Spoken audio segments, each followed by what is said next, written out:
నువ్వు స్టూడెంట్వా లేక ఇప్పుడే జాబ్ స్టార్ట్ చేసావా? సాలరీ స్లిప్ లేదు, సిబిల్ స్కోర్ లేదు, బ్యాంక్ వాళ్ళు క్రెడిట్ కార్డ్ ఇవ్వట్లేదా? అయితే ఈ వీడియో నీకోసమే. లీగల్ గా ఎక్కువ అప్రూవల్ ఛాన్సెస్ ఉన్న 2 వేస్ ఉన్నాయి. Welcome to day 7 of our 30 day credit card series. First one, దీన్ని మనం సెక్యూర్ కార్డ్ లేదా ఎఫ్డి బ్యాక్డ్ క్రెడిట్ కార్డ్ అంటారు. సింపుల్ గా ఏదైనా బ్యాంకులో 10,000 నుంచి 20,000 వరకు ఒక ఎఫ్డి చేయాలి.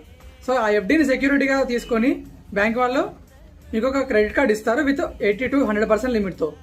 సో బెస్ట్ పార్ట్ ఏంటంటే మీ ఎఫ్డి అలాగే ఉంటుంది, దానిపై ఇంట్రెస్ట్ కూడా వస్తుంది. మళ్ళీ ఆ కార్డుని టైం టు టైం బిల్ కట్టి మంచిగా యూజ్ చేస్తే మీకు క్రెడిట్ స్కోర్ బిల్డ్ అవుతుంది. సో తర్వాత మీరు మంచి క్రెడిట్ కార్డ్ తీసుకోవడానికి యూజ్ అవుతుంది. Second part, add on credit card. ఒకవేళ మీ దగ్గర ఎఫ్డి చేయడానికి డబ్బులు లేకపోతే ఇంకొక ఆప్షన్ ఉంది.